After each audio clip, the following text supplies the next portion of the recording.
Can you hear me? Okay, good. Okay, let me bring out my slide.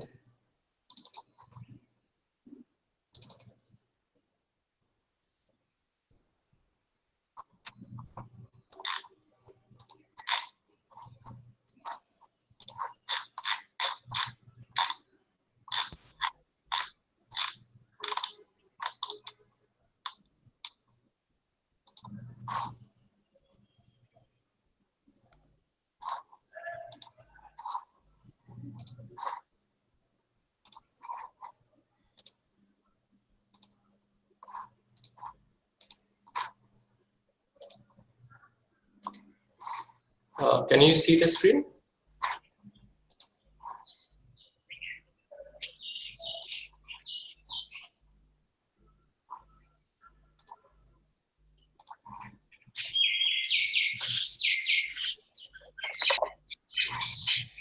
Can you see the screen? Yes? Yes, sir, we can see. Yeah. You see example. So basically, in the last class, we started with this simple CNN example, that is convolution neural network example. And basically, we have seen up to now 3 different kind of layers. We have seen this convolution layer and this max pool layer or average layer. Okay. So basically, if I ask you, what does this max pool layer does? What does this max pool layer do? Okay, fine. That's what's the maximum operation. But that is, let's say, from the technical point of view, that's what we say, that it will find the maximum value. But if we think really from what was the objective of using this max filter or using this max layer?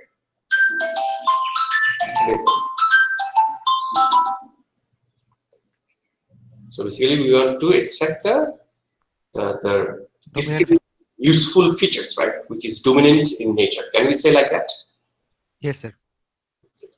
Fine. And then if I ask you, why did we use convolution operation in this neural network? What do you think? What should be the answer?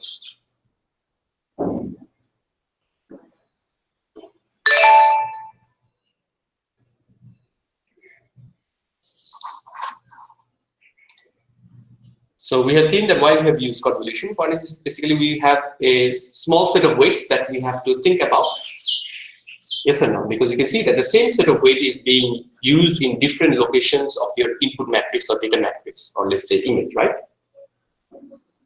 And second, what did we say? We said sparsity of connection. That means each of the output, okay, that means the output, whatever output you are getting. Let's say if I say this is, if I apply this convolution operation here, so this is the output I get from this. This is the first output I get from this convolution layer. Okay. So in this output, you can see that each of this output is only dependent on a small subset of your input data. Right or wrong?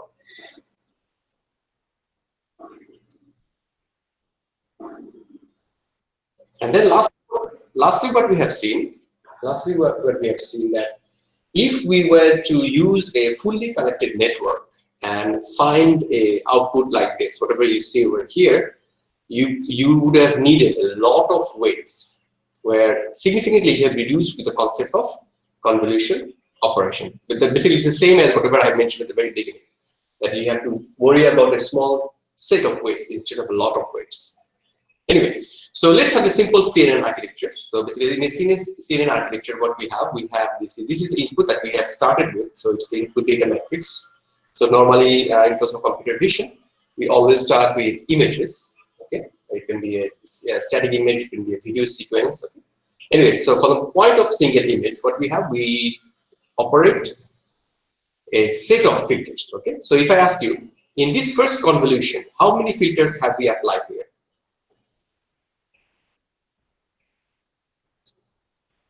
Five filters. No. Though I mark it because I just want to see whether you get misguided or not. 6 filters. Yes. So the filter size was 5 by 5, right? The filter size was basically 5 by 5, Oh. and then the and you can see that the input. How many channels do I have here? Three channels. 3 channels. So basically the filter size is 5 into 5 into 3, right? Yes, sir. And then once I apply 5 into 5 into 3, basically I will have an output.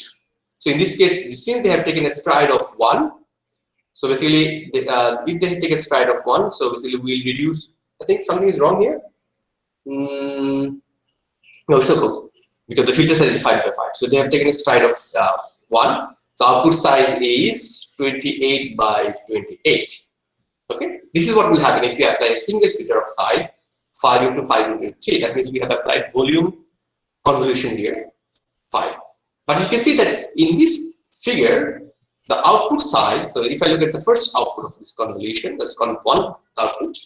So you can see that the output size is 28, 28 into 6. This indicates that how many filters have we applied here. That means we have applied 6 filters. Each of them are of size 5 into 5 into 3. Understood? And then on this convolution output, what did we do? We have applied this max pooling. Okay, so that means since I have the max pooling, so in this case the filter size as we have seen before, the standard one is going to be 2 by 2 with a stride of 2. And once I have got that, with this, with this max pooling, what will happen with this with the filter size of 2 by 2 and with the stride of 2 by 2, you will see that your output size will be simply half, right? So previously the output size was 28 by 28, but once you have done the max pooling, what will happen? Your output size has been reduced to what? 14 into 14. But the number of channels, it is same as before, right? Yes or no? So basically what we do in case of this max pooling, the usefulness of max pooling is that first of all we get the dominant feature. Second one is that our output size will get half. Okay, basically it is 4 times it will be reduced, but we can say that okay, in each direction we have 28, but in that direction now we have 14. That is in each direction the size will be halved. Okay. Now you can see that once we have got it, so I mentioned before that normally you see that convolution followed by pooling layer is normally considered as a single convolution layer.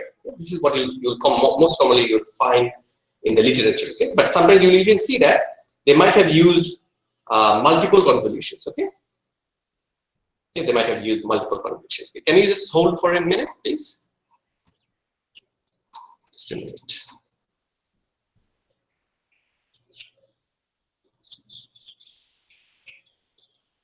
Okay.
Okay, sorry for the interruption. So as I'm saying actually, so basically in case of this convolution layers, normally we consider that in this convolution layer we have one convolution operation followed by pooling operation, but you will see that in the literature sometimes people use multiple convolution operation then followed by pooling layer. Okay, we'll see some popular architectures very soon actually. So in this case we can see that, so once we have this convolution operation over here, then it is followed by what? It is followed by another convolution operation. Yes or no? Right? Yes, sir. Okay. So with this, actually, basically, what is our objective here? What do you think? Since I have used convolution once, then I have used convolution again. So what is the motivation behind it? Can someone tell me intuitively? We want to reduce the dimensions in order to match our output. Okay, to reduce the dimension, normally what we have done, we basically have applied this max pooling, right? Yes or no? Yes. Okay, then basically, why have we done this convolution again? It extracts the higher order features. Yes, exactly. So similar to whatever the motivations we have seen in normal artificial neural networks, okay, that basically the more we go forward with our layers, what will happen? The more high-level features we will be extracting, right? Yes or no? And then if we want to reduce the size to simplify to reduce the number of computation, then basically what have we incorporated here? We have incorporated this pooling here, because basically we know there are two kinds of convolution. One is valid convolution, another is same convolution. So if we have used same convolution, the input size was 32 by 32, and if I use same convolution, the output size would have been 32 by 32, right? Yes or no? But since I have used valid convolution, that means I haven't done any padding, that's why my size will be reduced. Anyway, the thing is that once we move forward, okay, we move forward towards higher levels, that means more and more layers that we are adding.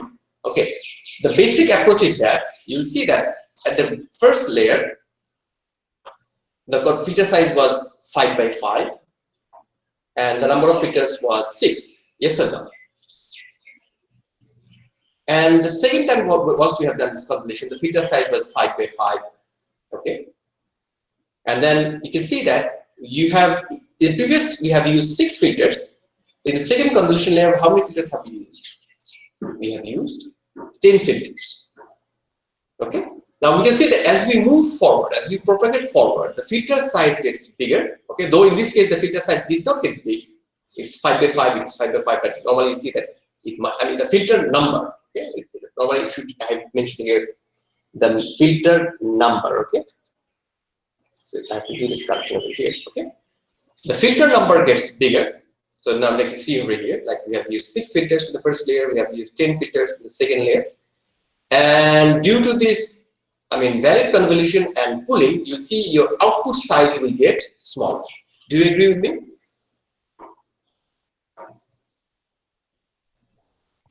Yes, sir.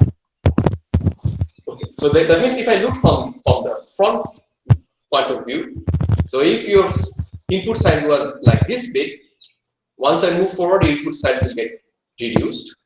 But since I have to use more and more filters, so if we call that the depth, or we call that the channel. Okay, that means in this direction we have this channel number, or we have this depth number. Okay, so sometimes you will see people are mentioning as channels, but most of the cases you will use the term depth. That means the depth of the output will get bigger and bigger. Okay, but the size will basically the height and the width. Okay, if I say like this is the height and width. So the size will get smaller and smaller. Like this, once you have used this convolution again and again, what will happen? The depth will increase. Okay, but the size has reduced. Do you understand the figure now? Yes, sir. Okay. So this is actually what will happen once we go through this convolution, just from the technical point of view. But from the motivation point of view, the more we apply this convolution operation one after another, okay, basically what we have extracted high-level features. Okay, so now we can see that here we have a simple layer 1, layer 2 output. So the output finally has ended up with 5 into 5 into 10. Once I reduced to 5, so basically we assume that we have all the, let's say this is to some extent, let's say we have sufficient number of features extracted. Now, what is our objective now? Since we want to do classification, okay? Since we want to do classification, so at the end, for classification purpose, you will see that we will do a flattening operation, okay? Flattening operation means, all this is a matrix, right? All this matrix will be converted to a one-dimensional column vector. So if I tell you, in this matrix, how many elements do I have here?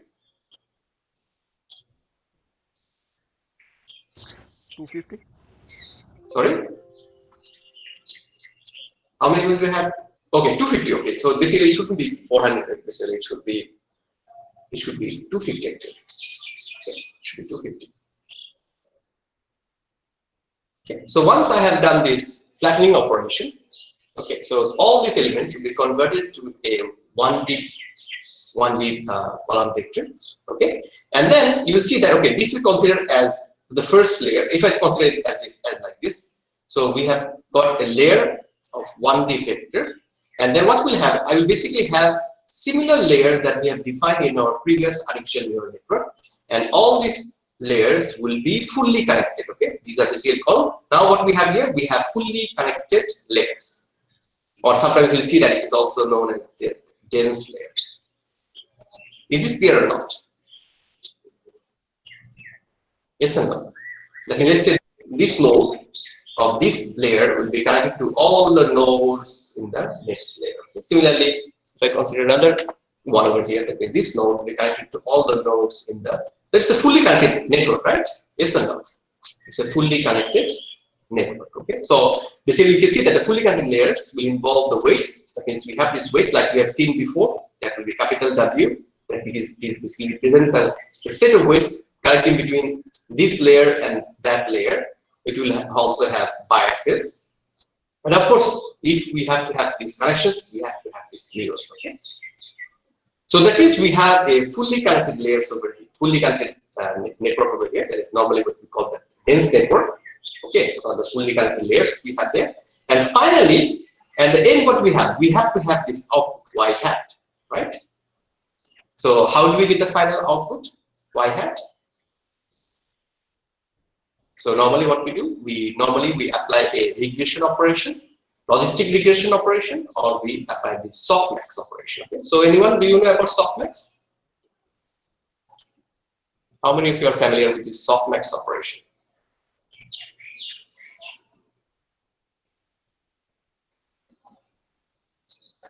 Nobody? Some of you, of course, you know it, right?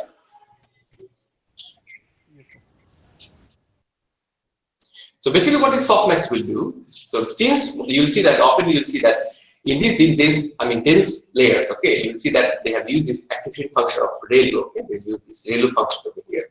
So what is ReLU? ReLU has an activation shape something like this, yes or no? Right?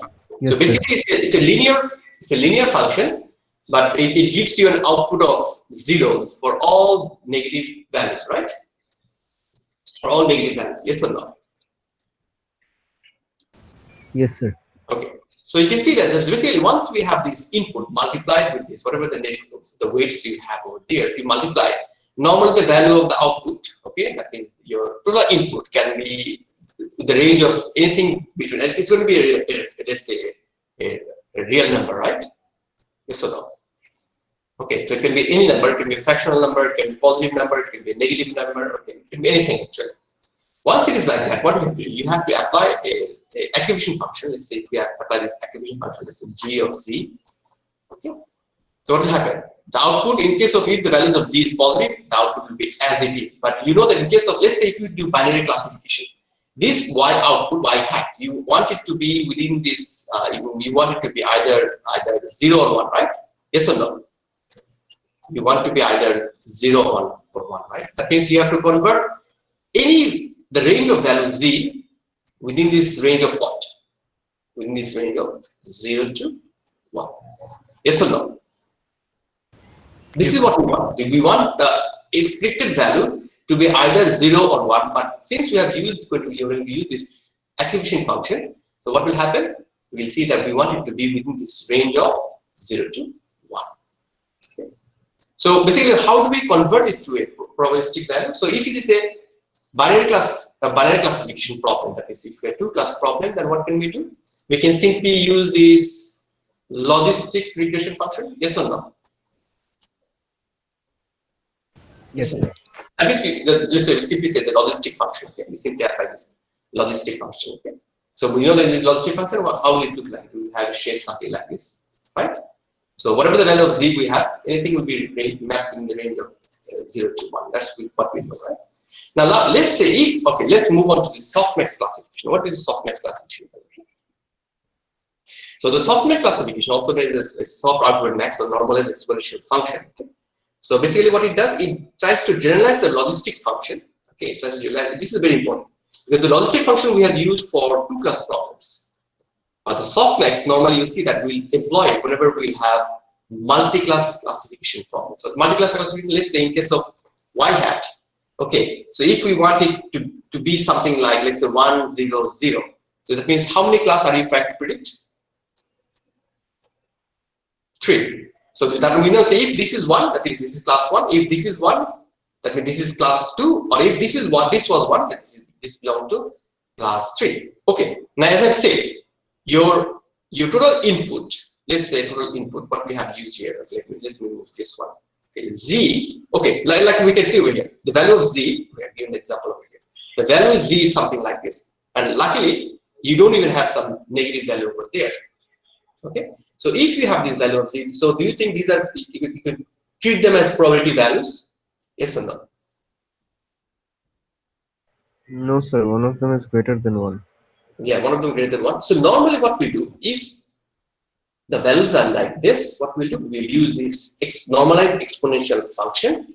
So basically we'll compute like something will compute like, let's say if you look at these values, okay, so you'll compute, if I move here, so you will compute e to the power 1.2. For the second term we'll compute e to the power 0.9, and the third term we'll compute e to the power 0.4. So all these values will give you, what kind of value will they give you? We know that the exponential function will look something like this. Yes or no? Yes, sir. So e to the power 0 means what? 1. 1. And if the value of, let's see if this is the value of x, if the value of x is negative, like -1, -2, -3, all these values will become closer to what? Closer to 0? Yes, sir. Yes or no? That means basically, let's see if we consider like this, let's say e to the power z. We know that the value of z can be some plus values, it can be some minus values, right? Yes or no? Yes, sir. So once we have used this exponential function e to the power z, if I say like this, e to the power z, or let's say zi, zi means to represent all these each elements over here. So what will happen? The range of z, okay, the range of z, it belongs to the domain of real numbers. Okay. Now once we have done this, what will happen? Once we have done e to the power z, then all the output values will be within the range of what?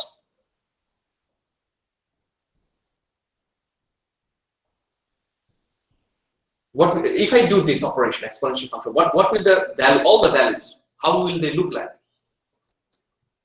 All positive real numbers starting from 0. Exactly. So can I say something like greater than 0? Yes, sir. Okay. So first of all, that means once I have used this exponential function, what will happen? All the values will be greater than 0. But did I get all the ranges within the range of 0 to 1? Have I got it? Yes So or we no? skipped 0, sir. Sorry? We didn't get 0 for this function. No, we didn't. But I'm saying that once we have used this exponential function, okay. So what we have done, we have basically scaled all the values like this. All the values will be greater than 0. Yes or no? But whichever is larger will be larger, right or not? Yes, sir. And then what we do, since I want to normalize the values so that all the values, if you sum them up, they will be equal to 1, right? This is what I want to do. So if I want to normalize the values within the range of 0 to 1, what do I normally do? We divide by total values, yes or no? Yes, sir. So if we divide by the total values, all the values will be scaled within the range of 0 to 1, and also they will add up to what? If I sum them up, they will add up to what? They will add up to 1. Yes or no? Yes, sir. So that means if I ask you now that if I use this exponential function, what kind of effect do we have? We have converted all the values in such a way that we don't have any negative values. Can I say like this? And then not only that, we have seen that whichever was large, still it is large, right? Yes or no? And then to convert them into some probabilistic values, if I say like this, we want to convert them into some probabilistic. Let's say the value of k. K means the number that we're dealing with, or the number of outputs we're dealing with. So if we divide by their total number, the total sum, what will happen? All these elements will be ranged within the range of 0 to 1. Not only that, their summation, whatever the values you have, their summation will be equal to 1. So we know that these are the basic conditions to treat numbers as probability values, right? Yes or no? Yes, sir. Okay. So this is basically the softmax function. So first of all, what we have applied? We have applied this exponential function, and then we have normalized it. So that's why you see that the softmax function is also known as the normalized exponential function. Okay. Now, if you move back to this particular figure again, so let's say if I have 3 classes, I want to have a prediction like something like this. Let's say something like 1, 0. Okay. So in this case, so in the softmax layer, how many output nodes will you have? 3. You will have 3, right? You have to have 3. Then basically also you will have a fully connected connection over there. One of these nodes will be connected like this. Some of the nodes will be connected like that. Okay. So what will happen? You will have your usual weight over there, but instead of using this ReLU function, ReLU activation function, what function do you apply? You apply this softmax function. Do you understand? Instead of using ReLU, what we use? We use this softmax. Okay. So that's why the last layer, you'll see the last layer will always read like this. This is the softmax layer. That means you have this fully connected connection with the previous nodes, and then you have applied this softmax function to get the output. But don't expect that your output, okay, your output will become 1, 0, 0. It can be something like, let's say 0.7, 0.2, 0.1. So which one is the highest? Which? The highest is for class 1, right? Then you will classify to which class? Class 1. You will classify to class 1. And is this understood? Yes or no? Yes, sir. Okay. So this is basically the basic simple example of a classical convolution neural network, where we have seen that we start with an input, we'll apply this convolution followed by pooling, again convolution, then pooling, and then we'll at the end, before doing this final classification, what we have some fully connected network, okay, fully connected network. That means we have some dense layers, okay. Now we also could say that we have some dense layers over there, okay. So it goes through those dense layers, and then finally we'll have to apply this softmax operation to get the final output, okay. So this is basically all about neural network, okay. So any questions up to now? Any question?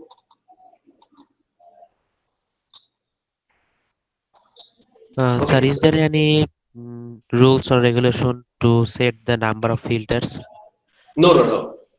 Basically, this is the thing in I mean deep neural network. What we have, people come up with different sort of combinations. Okay, and you see that later on that these are the number of hyperparameters. How many layers you will have, how many parameters you will have, how many filters. I mean, how many filters you will have. What will be the size of the filters? All these are basically your hyperparameters. Yes or no? Yes, sir. So let's say if I look at this particular example beforehand. Okay, so how many convolution operations have you done over here? 1, 2, right? So whenever you try to do your training, you can see that this layer and this layer is fixed. Yes or no? But in the second case study, you can check that whether I can take 3 layers, and let's see whether I have some improvement or not. That means it has become a kind of hyperparameter, right? Yes or no? Yes, sir. Also, you can see that, okay, maybe from the very beginning you have taken a filter size of 5 by 5, again 5 by 5. Maybe you have taken this is going to be 5 by 5. The second one is going to be, let's say, for example, 7 by 7. Okay, and so on. Even the number of filters. Okay, you have taken 6 filters here. You have taken 10 filters here. Okay, so all these are going to be your hyperparameters. Okay, like once we vary them, you will see that your network will behave differently. It will give you a different set of features, and you will see that finally your prediction will vary. Correct? Yes, sir. But which one will you pick? You always going to present the one with the best result, right? Yes or no? Yes, sir. And also you see that for different kind of application, let's say you have started with, let's say, a cat and dog classification problem, for example. Okay, then you started with, let's say, object classification like chair, table, and what let's say sofa. Okay, you want to classify now other objects like that. Okay, you'll see that maybe you have to change your architecture a little bit differently so that your result will give high accuracy for different kind of applications. Understood? Yes, sir. Okay. So this you see that that's why we'll see some examples later on that people just try to vary the number of layers and they try to say that okay that this model is working better for this kind of application. Okay? But as we say in computer vision, there is no general solution. That means you cannot come up with a single model that will work for all kind of applications. Okay? You always have to do some trial and error, and meticulously you have to select the design or the architecture of your neural network and see whether it gives you good result or not. The problem in deep learning is that since it is very expensive, it takes many days to even compute a single model. So you can just simply change some parameters and see easily whether it is working good or not. That's why we have this concept of transfer learning. I think you have heard about transfer learning. Yes, sir. That means someone has already trained a network model. Okay, and with that trained weight set, all these parameters, he just saves it. Okay, and he gives it. Okay, and when someone else wants to do something, he basically transfers those set of weights and he begins from there. Okay, that's why it is known as transfer learning.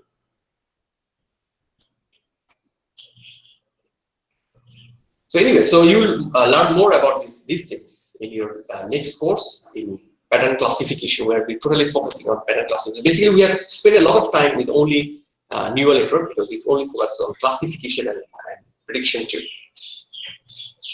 So we still have a lot of other topics, like we have this decision tree, then we have this traditional machine learning approaches like support vector machine, then unsupervised methods like k-nearest neighbor, then k-meadows, k-means classification, k-meadows classification. So I believe we have a lot of topics to cover, right? So this is the 11th week, right?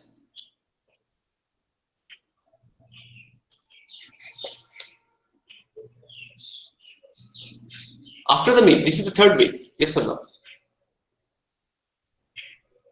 Yes, Yes, sir. Okay, that means we have stepped into the 11th week, 8, 9, 10, 11, yeah. Anyway, let's see. So I have to rush a lot at the end, I believe. Okay. Anyway, so let's move on. Okay, the one thing is very important over here. Okay, okay, this one. Okay, so normally what happens in case of one versus all classification, the software assumes that each example is a member of exactly one class. Okay, that means let's say if you want to say, okay, this is going to be the single output over here. So this is going to be 1, and then you assume that the remaining ones does not belong to that class, so you expect that actual output might have been something like this 1, 0, 0. Okay, but in some applications, okay, in some applications, it may happen that in the input you can have multiple objects. That means the objects can be a member of multiple classes. Okay, so in such cases, some of the authors recommend that don't use this softmax. Okay, instead try to use logistic regression or multiple logistic regression functions. Is this understood? For example, let's say in an image, let's say there is, what can I say, there is a car. Okay, let's say that there is a car, and then there is a bicycle. Okay, let's say there's a bicycle. I don't know how to draw a bicycle here. Okay. So if I give input over here, Okay, if I give input here over here. So do you think that if I assume that there is only one car and there is no bicycle, will it be correct or not? What do you think? Will this be correct? No, sir. Okay, because how many objects do we have here? Let's say if this was car, this was bicycle, and this will represent truck. Okay. So normally what will happen? You would have wanted to have one, and then this is what you wanted to have, right? That means this one contains a car, this one also contains a bicycle, right? Okay. So normally we always use softmax in those cases. Okay? In those cases, whenever we want to have one of them, we want to have an output like this, 1 0 0.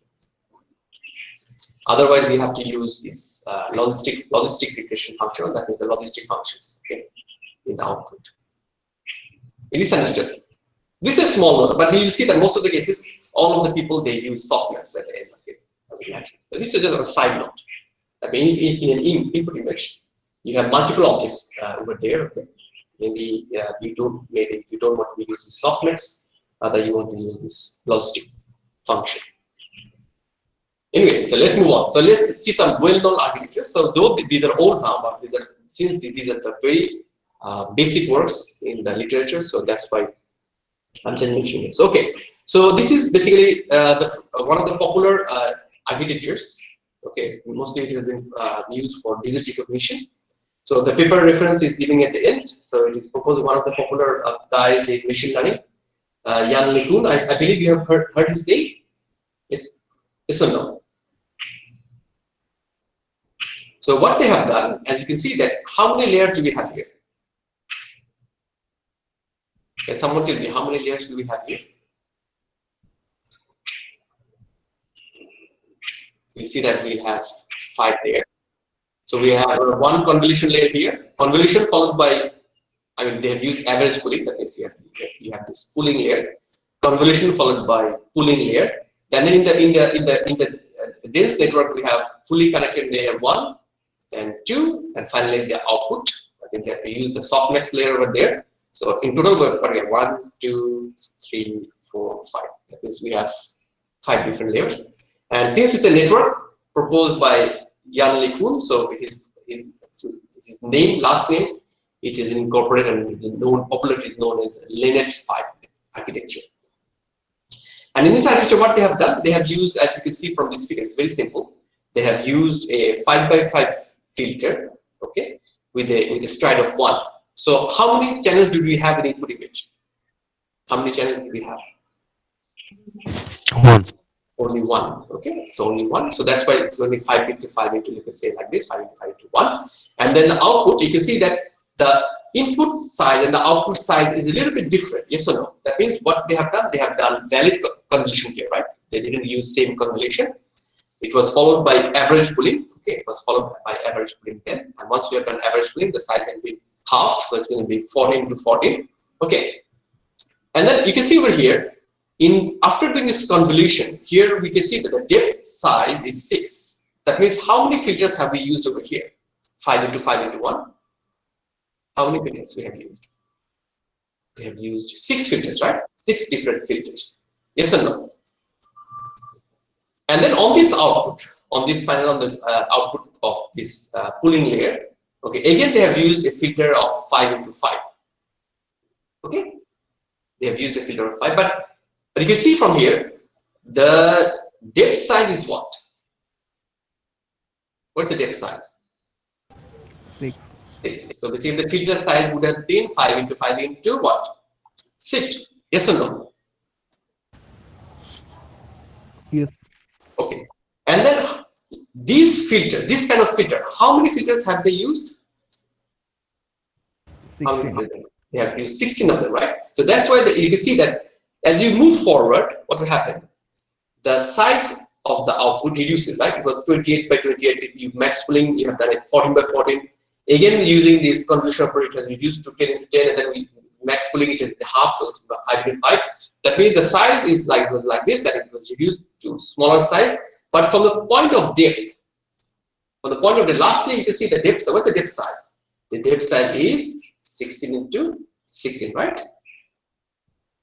That means as you move forward, what happens? The size gets smaller, but the depth information, the depth size gets larger and larger. Okay. And finally, what we have done this flattening. Okay, once we have been flattening, what did we do then? We have got one fully connected layer, two fully connected layer, and then finally this is also fully connected, but followed by what? Followed by this softmax operation. That's why we'll end up with the output. And then in the digit equation, how many numeric values do we have? How many digits do you have? 10. 10, right? From 0 to 9. Is this understood? Sir, did they here use flattening? Yes. So basically in this case, so you'll see that in this case what will happen. Sometimes they don't show the flattening here. Okay. They don't show the flattening because in case of flattening, is this any additional operation over there? Yes or no? No, sir, just No. So you can see that what is your output after this average equal? What's the output? It's 5 into 5 to 16, so it is 5 into 5 into 16. So if we do this flattening, what will happen? We'll simply have a layer of how many nodes? around 400. 400 nodes, right? And then this is the same as this one, right? Right or wrong? Yes, sir. Yes. And then basically with these nodes, we'll have these fully connected connections with the subsequent layers. Understood? Yes, sir. Because if you consider this one as a separate layer, then you will say that how many layers do we have here? One convolution layer, two convolution layer, then you will say this is 3, this is 4, this is 5, and then this is 6. Yes or no? You will say like that. Right? But in case of flattening, there is no extra operation there, is there? No, sir. No, right? So that's what we do. We simply do the flattening. Okay, we don't show that. We don't show that flattening operation over here. Rather, what we do, we simply show the next layer that we have incorporated with a size of what? With a size of, let's say in this case, they have used a size of 20. That means here we have a network connecting between 400 nodes. And if I write this, let's say if I want to represent the weight set over there, the weight set will have a size of what? 120 into 400, right? Yes, sir. And here what will happen? The weight set will be represented by 84 into 120. Yes or no? Yes, sir. And then here we'll have this weight set of 10 into 84. Right? Yes, sir. And then if I look at the weights, so here I will have a set of weights. So here I will have a set of weights. For this convolution, I will have a set of weights. For this convolution, I have another set of weights. This is W2. Here for this weight, we will have a set of weights W3. And then he will have a set of weights W4. And then we have another set of weight W5. So we can see that the number matches, right? We have 5 layers. We have 5 different set of weights. Yes or no? Yes, sir. So though I haven't incorporated the bias terms here, but assume that let's say even if the bias is incorporated with the weight matrix, so the size will be a little bit different, but still we can say that okay, we have got what weights that we need to learn. And who will learn these weights?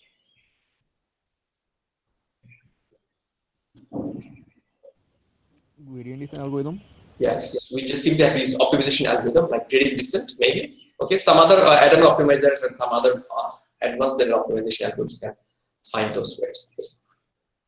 But I'm not going into that details actually now how to find the weights here, because the weight calculation is a little bit different. It's similar to the one that we have seen in case of normal artificial neural network. Okay, that is the feed-forward neural network. But you see that in the weight update equation, you'll also see a convolution operation there. Just this is on a side note. I'm just telling you in advance. You'll find it in subsequent lectures, subsequent courses. Okay. That in case of weight update in convolutional neural network, you will also see that there is a convolution operation in the update term in the gradient descent algorithm. Is this understood?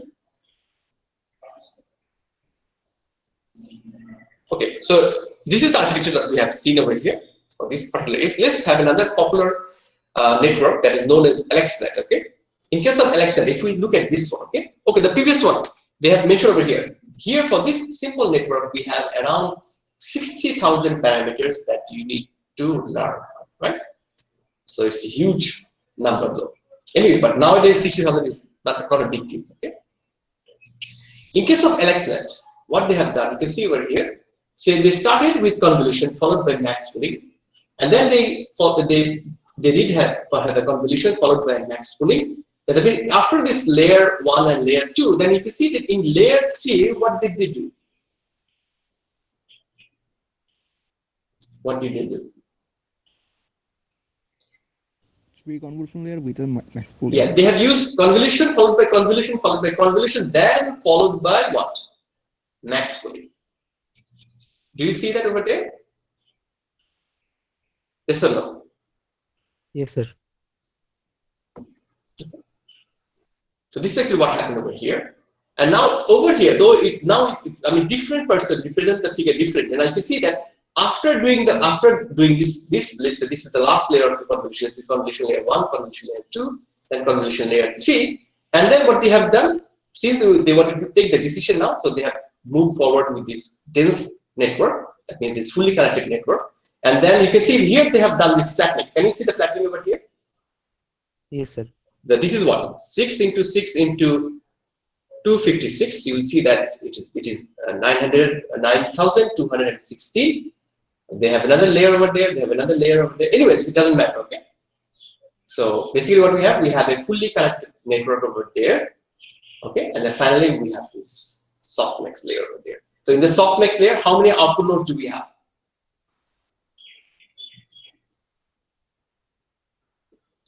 Yeah, 1,000 actually. Okay. So we say they are trying to do some object classification, so they need a lot of output nodes actually. So do you see that here the network architecture is similar to a LeNet 5, just with more convolution and pooling layers, right? Yes or no? And this architecture also has a similar number of parameters. It's around 60,000. Okay? So you can have a look at this. You can have a look at this particular paper at the bottom. So it was proposed. This architecture was proposed in 2012. Okay? So that is the time when basically this convolution neural network started to become very popular. Okay? So people were trying with different types of combinations, see what happens. But the limitation was that at that time, since the computational devices, okay, so they were very expensive. Also, they didn't have that much computational power, so they could not do much. Okay, that's why they started with very simple architecture. But as we move forward, we'll see that we have to deal with more complex designs. Okay, and if you look at the number of operations over here, so you can see that here the input size was 227 to 227. And then after doing convolution, the 11 by 11 filter, of course, and also of course into 3. But normally you see that they don't write the other size of the depth. This is one. This depth size has to match the number of channels of the input. Yes or no? So since it is inherent, it has to match. So that's why you see that they don't usually write like this. They don't write this. They simply write like this is 11 into 11. And also you can see that here, how many filters have they used here? The very first convolution, how many layers? How many filters have they used? 96. 96. Yes. And then they have used this max pooling to reduce the size. So the number of depth size is fixed. And then again, they have used a filter size of 5 into 5.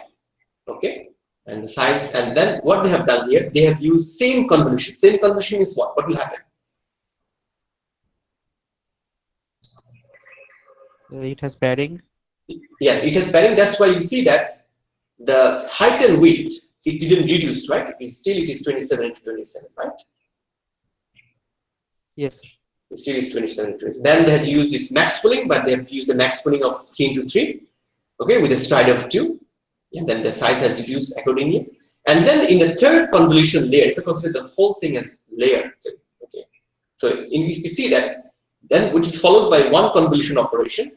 And they have used 3 into 3 same. Again, they have used 3 into 3 same. They have used 3 into 3 same. Okay. With this, what happened? The height and width remain the same. Yes or no?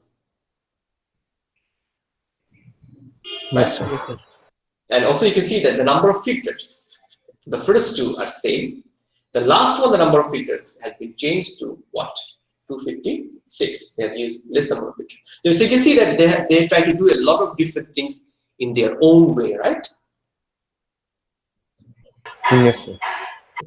So, and then this gave you some good results. And another popular network architecture, you may hear this term VGG16. It was proposed by Oxford Visual Geometry Group. So, from their group name, they have given this term VGG. And since they have 16 layers, 16 individual layers according to them, so what this is popularly known as the VGG16 architecture. Okay. So now the representation is a little bit different. You can see that normally what we have done over here, and we see the height, the width, and then at the back what we see? We see the depth, right? Yes or no? And over here what we see it is shown from the side view. Okay, the side view means it shows you the let's say the height, the width, and then in this direction, okay, in this direction, you can see in this direction what they are showing. They are showing the depth. Like as we go through the different layers, what will happen? The height and the width reduces, but what increased? What increased? The depth. The depth increased. So you can see that this figure is showing you the depth from the output data matrix from the side view, and these figures were showing you the output matrix from the front. Can you see the difference? Yes or no? Can you see the difference? Okay.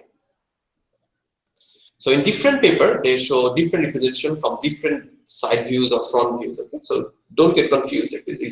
Rather, you have to focus on the number they are showing over here. Let's, for example, in this particular example, what they have done. So you can see that each of these black and white box represents convolution with a ReLU activation function. The red one shows basically the max pooling, and the blue one shows you the fully connected network with the ReLU activation function. And the last layer, of course, the last layer is going to be your output layer, is your softmax layer. Okay. So in this figure, what they have done, they have taken the input image. So input image is a size of 224 into 224 into 3, fine. And then they have done the first convolution operation here. And the convolution operation, how many filters have they used? 64. 64. Then they have used another convolution. You can see that you have another black square over there. Black, what can I say? Cube over there. And this is in the second convolution, they've also got the same output, 224 into 224 into 64. What does this mean? It means that, first of all, the first convolution that if I had convolution 1 over here, the first convolution they have used same convolution, right? Yes or no? And then they have used how many filters? They have used 64 different filters. On that output, they have used convolution again. They have used the same convolution, and also they have used this convolution number of 64. After this, after two convolution operation, then it was basically followed by what? Okay, max pooling here. And due to this max pooling, what happened? The size will get half, right? Yes or no? Yes, sir. Okay, what will be the size after doing this max pooling? What will be the size?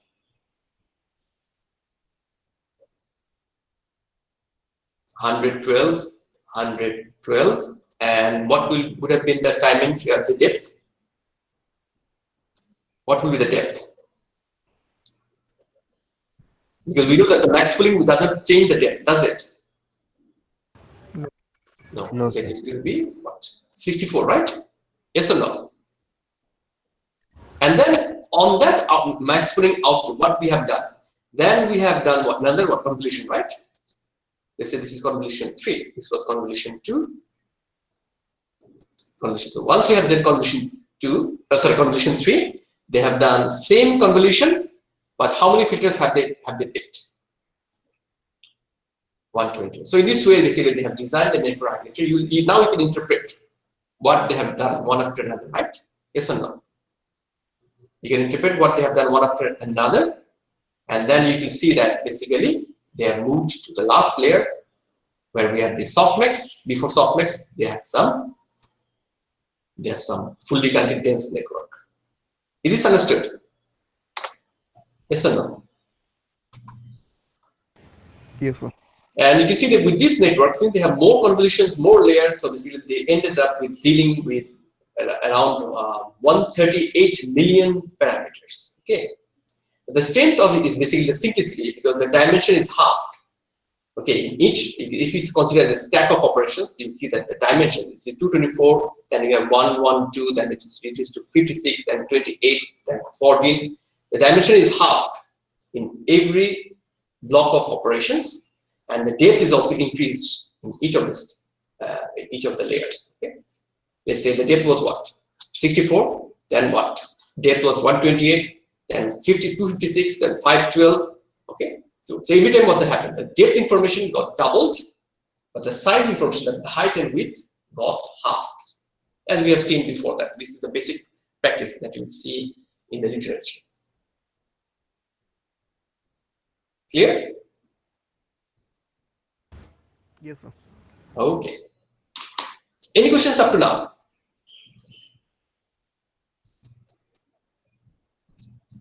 No question? Okay, so I will give you the link to your attendance. Let me see forms.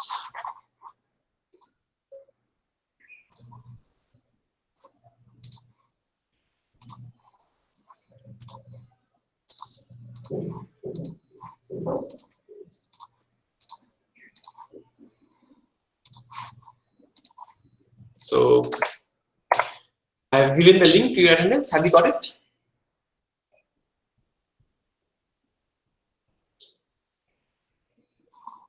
Okay. Okay, so this will be all for today's class. We'll meet tomorrow, inshallah. Thank you.